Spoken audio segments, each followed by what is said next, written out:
Nothing is absolute. You can only define movement, change in terms of reference points. Without a reference point, you would not know whether you're moving or you're still.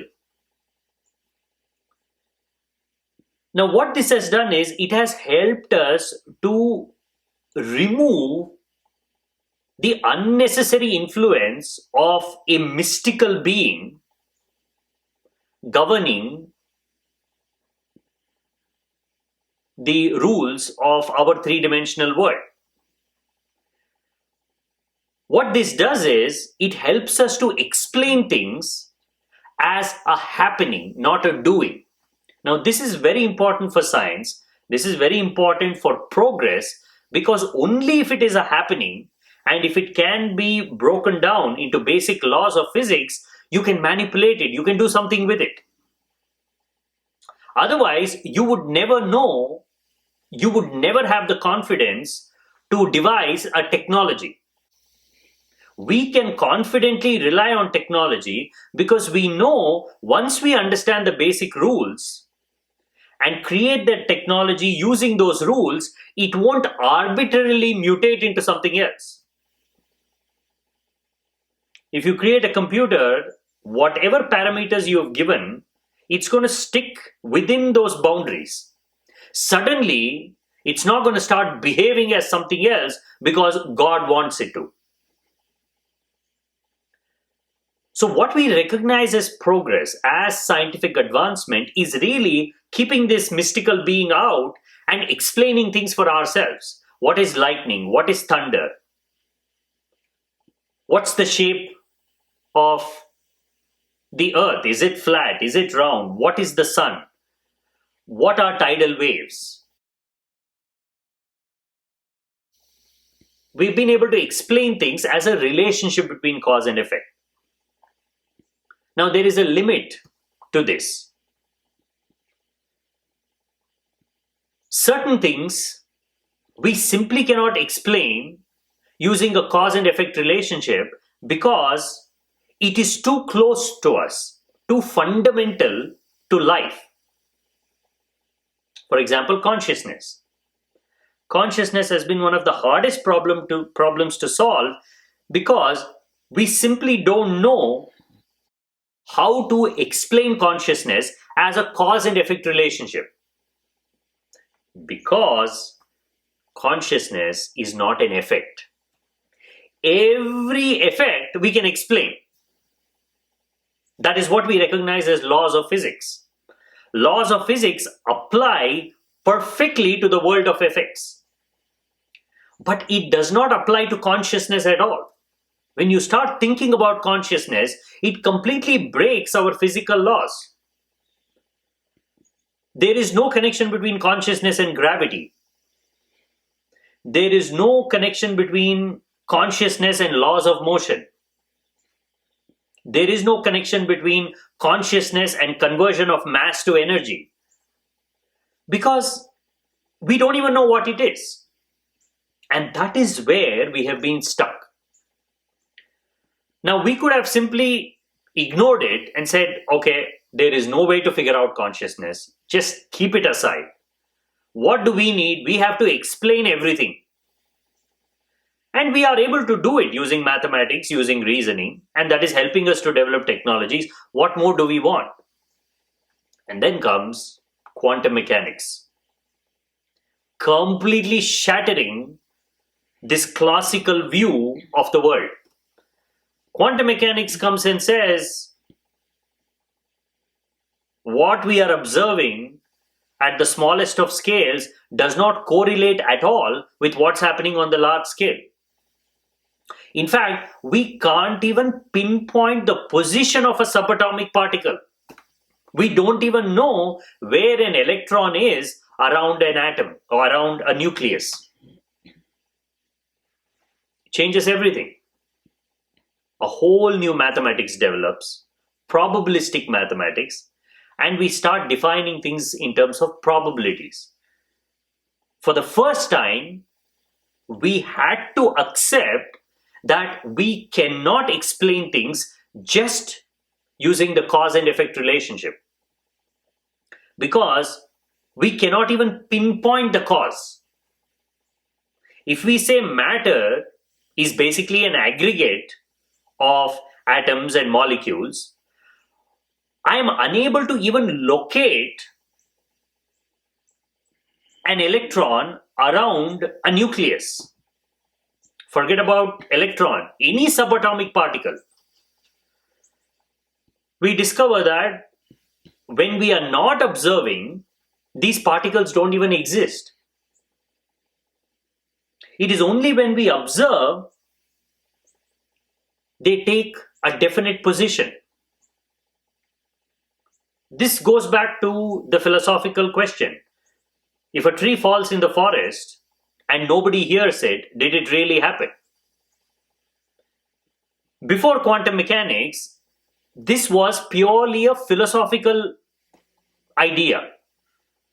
Only philosophers used to reflect on this. If something happened and nobody was there to watch it, did it really happen? Science completely ignored this and said, it does not matter whether we are watching it or not. Things are continuing to happen because existence is purely objective. It is out there sitting for us to go and investigate and discover. We're not creating anything. We're not participating in the process of creation. We're just creatures that have come out of this process of creation. But what quantum mechanics says is, if there is nobody to watch, there is no tree, there is no forest, and certainly there is no meaning to the idea of falling. This is what quantum mechanics says. No longer this is a philosophical statement. It is an objective experimental result that before an observer comes in the form of a measurement, nothing actually exists the way we imagine them to exist. The observer is needed for something to be there. Now, if you actually think about it, this makes perfect sense. There should be an observer who recognizes the difference between a tree and a forest. Tree is a more focused region of the forest. Now, without someone focusing on the tree, the whole thing is a forest. Now, without someone focusing on the tree, how can they watch that tree falling? Because if you look at the forest as a totality, you don't care whether an individual tree is falling or not.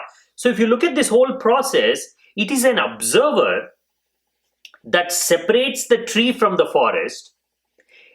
At that moment of separation, he creates both the tree and the forest.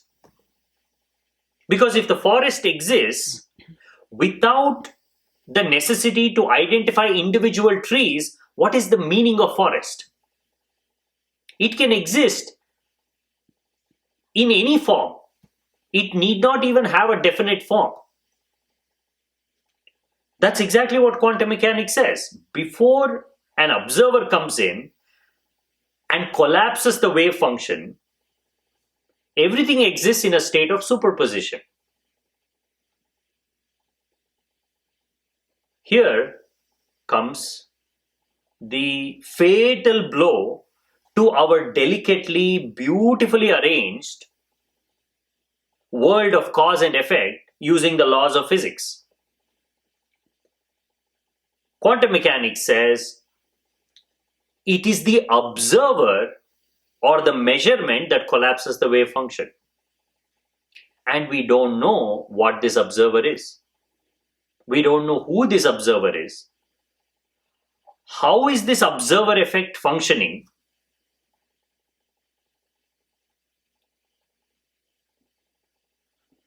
We know without any doubt that it has some connection to consciousness. But because we don't know what consciousness is, we haven't defined consciousness in terms of the physical laws of the universe, we have no way of explaining this observer effect. Quantum mechanics, for the first time, showed us that we actually don't understand our world at all. What we have created is simply a mathematical model of what we are observing. That is helping us to navigate this landscape of reality. That is helping us to create technologies. That is why science is at the center of human development.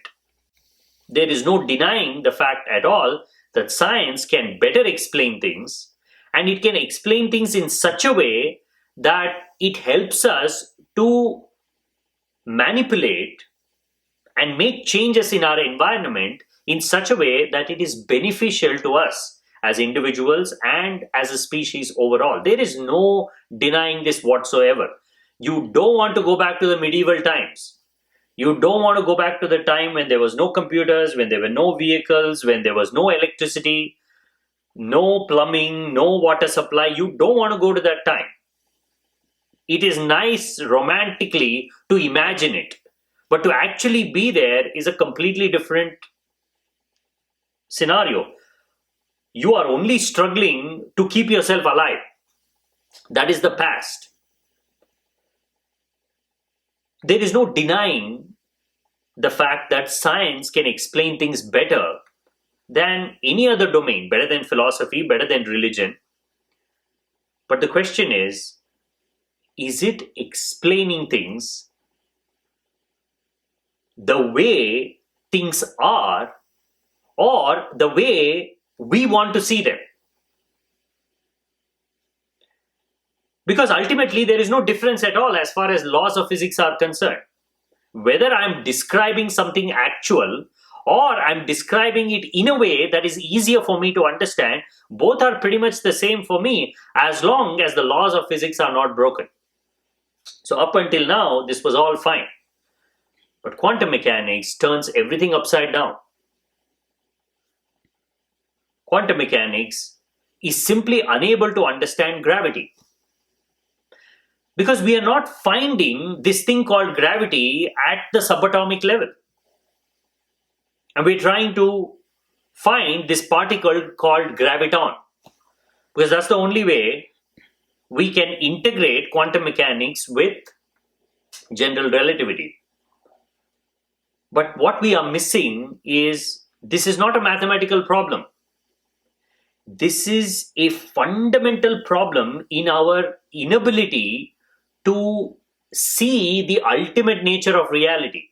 We don't even know if the ultimate nature of reality is space or mind. Because quantum mechanics says superposition, collapse of the wave function, and observer effect, entanglement, tunneling, these are all technical terms to say, well, this is not space. We are dealing with something that is more like a mind, which is able to generate multiple states, which is able to be in a superposition state, which can actually act as an observer. If you bring down all quantum mechanical effects into the simplest possible definition, it is inevitable that we have to conclude that they are trying to describe a mind.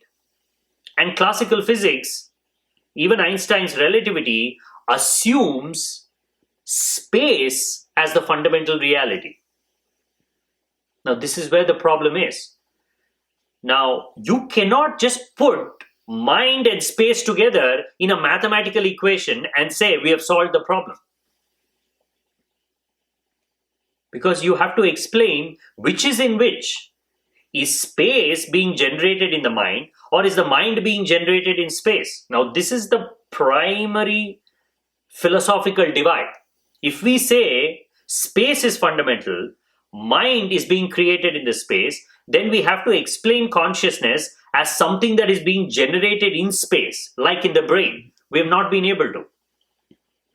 Now, if we assume that no, mind is the fundamental reality, space and time are simply emergent properties in this mind. In fact, mind can very easily imagine space. Now the question would be, what is this mind? How does it function? Because if it is a mind, it also should explain consciousness. It's not only a mind, it's a conscious mind. So basically, we've come back to the main entity again, consciousness.